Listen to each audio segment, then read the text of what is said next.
أعوذ بالله من الشيطان الرجيم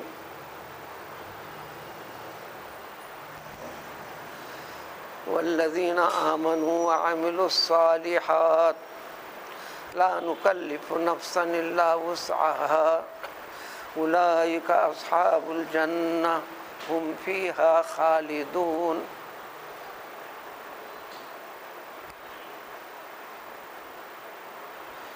اس آیت سے جڑی ہوئی سابقہ آیتوں میں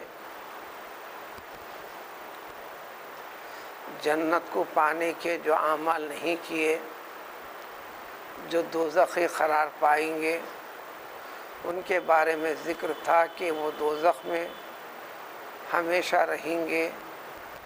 دوزخ سے نکلنا ان کے لیے ایسا محال ہے، دوزخ سے نکل کر جنت میں جانا ان کے لیے ایسا محال ہے، ناممکن ہے، جیسے سوئی کے ناکے میں کسی بڑی بھاری بھرکم اونٹنی کے داخل ہونا محال ہے، اسی طرح ان کا جنت میں داخلہ قطعی نہیں، بلکہ دوزخ ہی ان کا اوڑھنا بچھونا ہوگا، جس میں عذاب کی مختلف شکلیں ہوں گی۔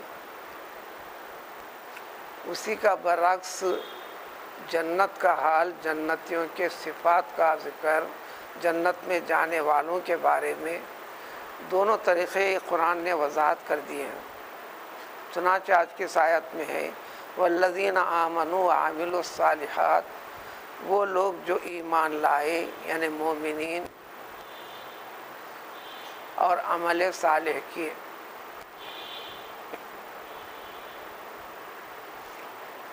جنت میں داخلے کے لیے اس آیت میں جو واضح طور پر سمجھ میں آئے جیسا جو ذکر ہے کہ دو بنیادی چیزیں ہیں جو بندے کو جنت میں داخلے کا سبب بن سکتی ہیں۔ سب سے پہلی لازمی چیز شرط ہے ایمان کی، ایمان کی شرط ہے کہ اس کے دل میں ایمان ہونا۔ دوسری ایمان کے تقاضوں کی یعنی دین اسلام کی، ان کے اوپر عمل کرنا۔ یہ دو چیزیں ہیں جو بندے کو اللہ کی رضا اور خوشنودی دلاتے ہیں۔ اللہ کی رضا اور خوشنودی کے انعامات میں سے جو انعام ہے جنت اور جو نعمتوں سے بھرپور ہے۔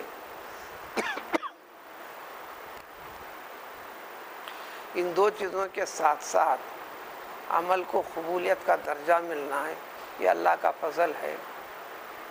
یہ اس لیے ذکر کرنا ہے، قرآن جگہ جگہ کہتا ہے، جنت کا وہاں پر پتہ چلتا ہے مومنوں کے لیے بھی جنت کا داخلہ اللہ کے فضل و کرم پر ہے۔ اس لیے کہ بندے کے اندر اتنی طاقت نہیں ہے، جس کام کو جیسے جس طریقے سے کرنا ہے، بجا لانا ہے، ایسا ادا کرنے کی طاقت نہیں ہے۔ بندہ اپنی طاقت کے مطابق کرے گا، اللہ اپنے فضل سے اس کو کوتاہیوں کو معاف کر کر قبول فرما کر فضل فرمائے گا۔ اسی مناسبت سے ہے لا نکلف نفسا الا وسعها، مومن کو بھی سمجھا رہے ہیں کہ دیکھو ہم نے کس کو بھی جو حکم دیا ہے پابندی لگائی ہے۔ لفظی ترجمہ آتا ہے لا نکلف نفسا، ہم کسی کو تکلیف دیتے نہیں، مشقت میں ڈالتے نہیں، نفساً کسی بھی انسان کو جب ڈالتے ہیں تو صرف وسعها، اس کی وسعت کے مطابق، اس کی طاقت کے مطابق۔ جتنے نیک اعمال قرار دیے گئے ہیں، کرنے کے طریقے بتائے گئے ہیں، کرنے کی شکلیں بھی بتا دی گئی، اس کی طاقت کے دائرے میں ہے۔ جب طاقت سے باہر بات ہوتی ہے تو اس کے اندر سہولت بھی عطا فرما دی ہے، ہر چیز کے اندر۔ روزہ لازم اور فرض ہے انسان کے لیے، انسان کے آخر سانس تک، جب جب اس کو رمضان ملے روزہ رکھنا ہے۔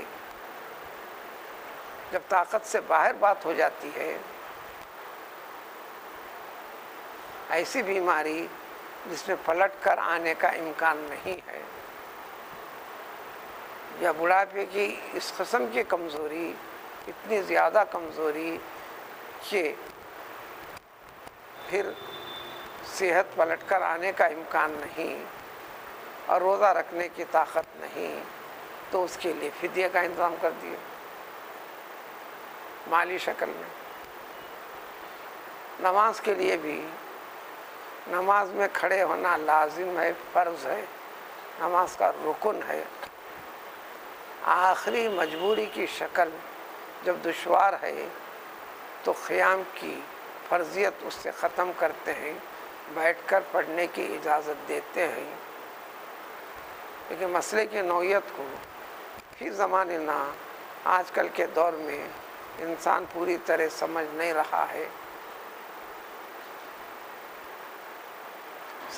رہا ہے،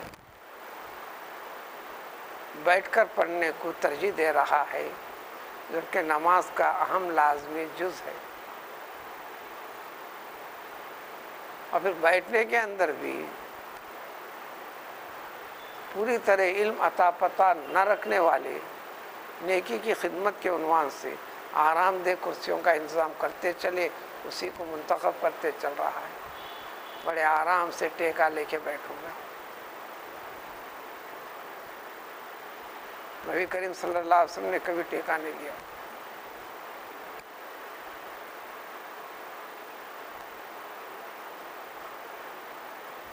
ٹیک والی چیز کو ناپسند فرمایا۔ بیٹھنے کی اجازت ہے تو آدھا لیٹنے کی اجازت سمجھ لیا لوگوں نے۔ بیٹھنے کی کیفیت میں بھی سیدھا بیٹھنے پر، اس لیے کہ نماز کے پورے ارکان میں بنیادی چیز ہے عاجزی، انکساری، خشوع خضوع کا اظہار وغیرہ دیگر مسائل ہیں۔ انسان اپنے انفرادی طور پر صحت کے لحاظ سے خود سے بھی فیصلہ لینا نہیں ہے، مرض کا تعلق اس کی شناخت اور پہچان ڈاکٹر کے ذمہ ہے۔ الغرض تو اللہ تعالیٰ ساری کی ساری چیزیں انسان کے طاقت کے دائرے میں رکھے ہیں، زیادہ دشوار نہیں کیے ہیں۔ تو اللہ تعالیٰ فرماتے ہیں کہ یہ جنتی ہیں۔ بالکل اسی طریقے سے ان کے لیے ذکر کیا گیا تھا، اولئک اصحاب النار، یہ دوزخی ہیں۔ ان کے لیے بھی ذکر کرتے ہیں، یہ اصحاب الجنہ، یہ جنت کے لوگ ہیں، جنتی ہیں۔ ہم فیہا خالدون، یہ جنت میں ہمیشہ رہیں گے، نکلنے اکلنے کا مسئلہ نہیں۔ بالکل اسی طریقے سے کل گزری ہوئی آیاتوں میں دوزخیوں کے بارے میں بھی ذکر ہوا تھا کہ ہم فیہا خالدون، یہ بھی دوزخ میں ہمیشہ رہیں گے۔ وَنَزَعْنَا مَا فِي صُدُورٍ مِّن غِلٍّ، جو جنتی ہوں گے جب ہم ان کو جنت میں داخل کریں گے تو داخلے سے پہلے ہی ہم کھینچ کر نکال دیں گے۔ اسی سے اردو میں بھی استعمال ہوتا ہے، وہ حالت نزاع میں ہے، کسی چیز کو کھینچ تان کر نکالنا، نزعن۔ اس لیے جھگڑے کو بھی کہتے ہیں نزاعن۔ وہ ایک دوسرے کے کپڑے گلے پکڑ کے کھینچ لیتے ہیں، انہیں اس کو ڈھکلتا ہے، انہیں اس کو ڈھکلتا ہے، کھینچم تانی ہوتی ہے۔ تو عربی کا لفظ ہی ہے، اردو میں استعمال بھی ہونے لگا۔ نزاع بمعنی اختلاف، یعنی کھینچم تانی۔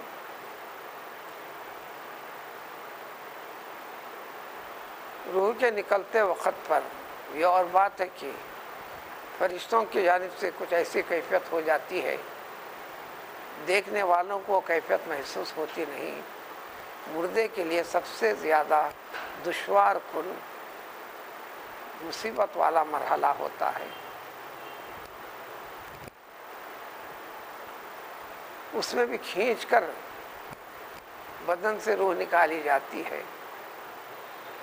بعض واقعات میں کچے کپڑے کو، کاٹن کا پتلی چادر کو کانٹوں والی ڈالی کے اوپر سوکھنے ڈال دیں تو کانٹے اوپر نکل جاتے ہیں، کپڑا بیٹھ جاتا ہے، پھر اس کو کھینچنے پر جو کیفیت اس کپڑے کی ہوتی ہے کم و بیش قریب بلکہ اس سے زیادہ انسان کے بدن سے روح نکلتے وقت بھی اس کو اتنی تکلیف ہوتی ہے۔ الغرض تو ہم تمام کے تمام جنتیوں کے سینے سے ہر قسم کے غل کو، دل کے اندر کسی کے بارے میں ہوا تھا یا ہے، حسد، کینہ، بغض، تلخی زندگی میں ہوئی ہے، تو تمام جنتیوں کے سینے سے، دل سے وہ ساری کی ساری کیفیت اللہ تعالیٰ ختم کر دیں گے۔ دو شکلیں ہو سکتی ہیں اس کی، دونوں وضاحت ہیں۔ اس دل کے اندر یہ چیزیں، خرابیاں جو پیدا ہوتی ہیں دو وجہ سے ہوتی ہیں۔ ایک تو خود انسان کے اندر شرارت کرنے والا مادہ ہے جس کو نفس امارہ کہتے ہیں، وہ ختم ہو جائے گا، وہ نہیں رہے گا۔ دوسرے شیطان ہے وسوسہ ڈالنے والا، اب اس کا تو فیصلہ ہو گیا، اب وہ دوزخ میں رہیں گا، اب دوزخ سے نکل نہیں پائیں گا۔ جنتیوں کے دل میں وسوسے، بغض و کینے، دیکھ اس کو زیادہ اچھا ہے، نہیں تھا کم ہے، اس کو ایسا یہ سوچنے کا موقع بھی یہ وسوسہ ڈالنے والا نہیں رہیں گا تو کہاں سے ہوگا۔ دوسرے کہ انسان کی بناوٹ میں، خصلت میں، فطرت میں، طبیعت میں وہ ایک مادہ بھی ہے جو انسان کے اندر پیدا کیا گیا ہے، اس مادے والی کیفیت کو خود اللہ تعالیٰ ختم کر ڈالیں گے۔ جب وہی نہیں رہیں گا تو یہ کیفیت بھی نہیں رہیں گی۔ تفاسیر میں بہت ساری روایات ہیں، صحابہ کی ایک بڑی فہرست بھی ہے۔ صحابہ کرام رضوان اللہ تعالی علیہ مجمعین میں بھی آپس میں جھگڑے چلے ہیں، ایک دوسرے کو کم زیادہ سمجھنے، سمجھانے، کہنے، گفتگو کرنے یہ بحثیں بھی چلی ہیں۔ ایک نے 20 واقعات ہیں۔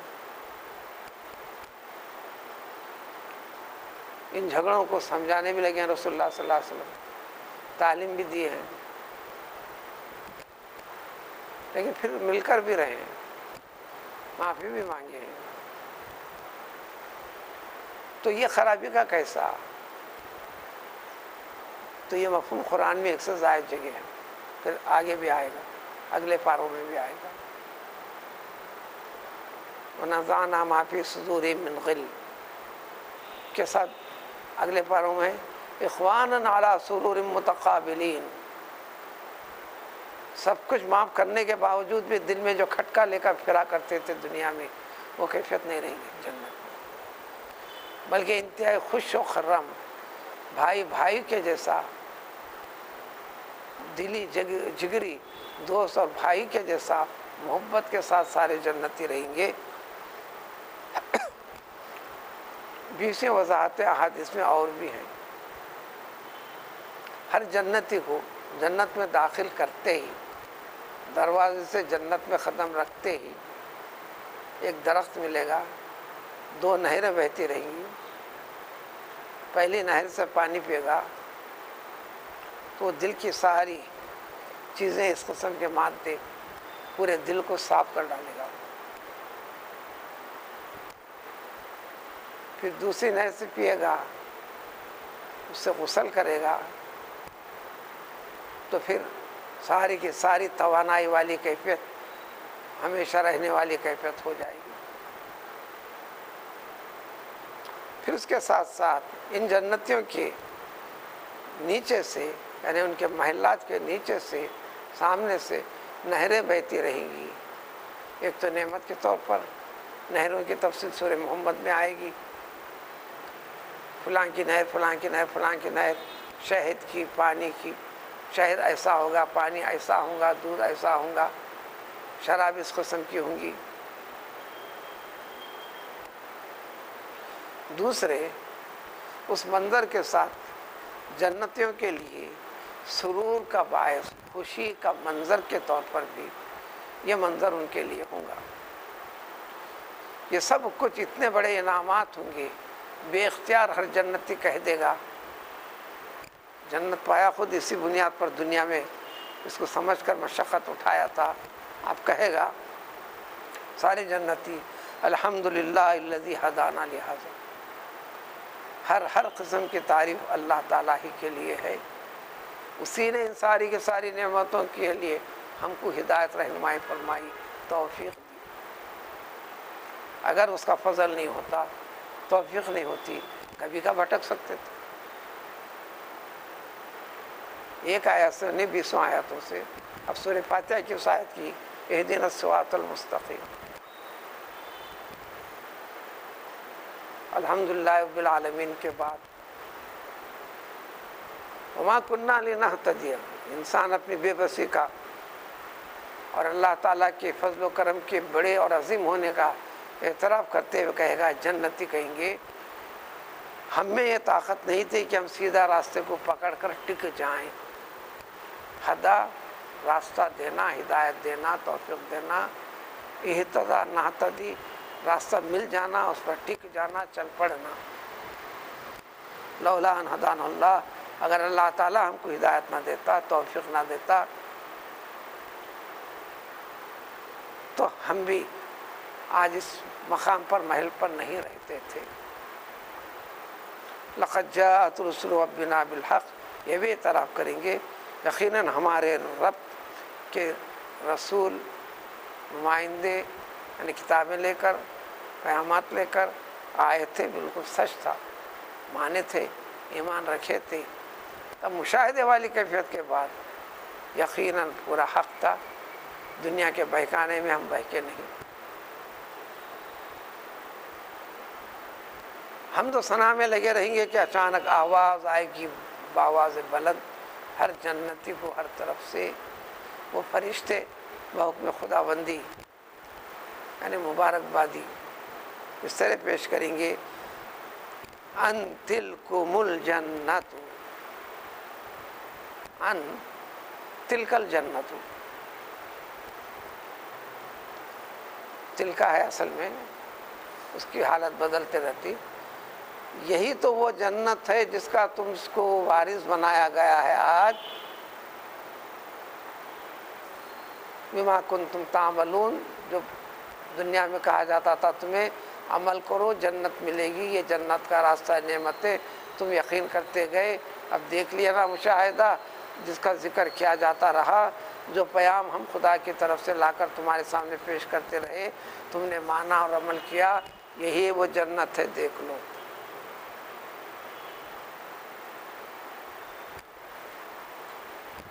قرار پالیں گے جنت میں۔ اس کے بعد دنیا میں بہت سارے بیسیوں لوگوں سے جو مخفیت تھی یا دوستی تھی، جانے پہچانے تھے یا دشمن تھے، دوزخیوں کی طرف، ان کا ذرا حال دیکھنے کی سدھرے گی جنتیوں، معلوم کرنا چاہیں گے۔ تو اس کے بعد جنتی آواز دیں گے، پکار کر کہیں گے، اصحاب النار، اے وہ دوزخ میں رہنے والے لوگوں، سب اپنے جانے مانے لوگوں سے سب سے فاصلہ تو بہت دور ہوگا، ایک کیفیت اللہ نے سہولت پیدا کریں گی، ان قد وجدنا ما وعدنا ربنا حقا، ہم نے یقیناً پا لیا وہ تمام چیزیں جس کا وعدہ ہم کو رب نے کیا تھا، وہ حق ہے، دیکھو سچ ہے، دیکھو جنت حق ہے، جنت کی نعمتیں حق ہیں، جنت کا انعام فضل بالکل جو کا تو سچ ہے، ہم سن کر یقین رکھتے تھے، اب تو پوری طرح حق بھی نکلا۔ دوزخیوں کے لیے جو کہتے تھے حال وجدتم، کیا تم نے بھی پا لیا جس کا وعدہ تم سے کیا گیا تھا، حق ہے، کوئی شکل نہیں باقی رہے گی، وہ کہیں گے قالوا نعم، ہاں بالکل ایسے ہوا۔ بس اس کے بعد ہمیشہ کے لیے راستہ بند۔ فَأَذَّنَ مُؤَذِّنٌ بَيْنَهُمْ، اس کے بعد اللہ کی طرف سے ایک اعلان کرنے والا کرے گا، ان لعنت اللہ علی الظالمین، تم ظالموں کے اوپر تو اللہ تعالیٰ کی لعنت ہے، یعنی اللہ کی رحمت سے تم دور کر دیے گئے ہو، اللہ کا فضل و کرم مہربانی آج کے بعد تم پر نہیں ہے۔ کرتے کیا تھے؟ اب اس کی وضاحت پھر اعراف والے کون ہیں، جنت اور دوزخ کا ذکر ہے، ان دونوں کے درمیان میں کوئی لوگ ہیں کیا، اس کی تفصیل اگلی آیت میں۔ سبحان اللہ۔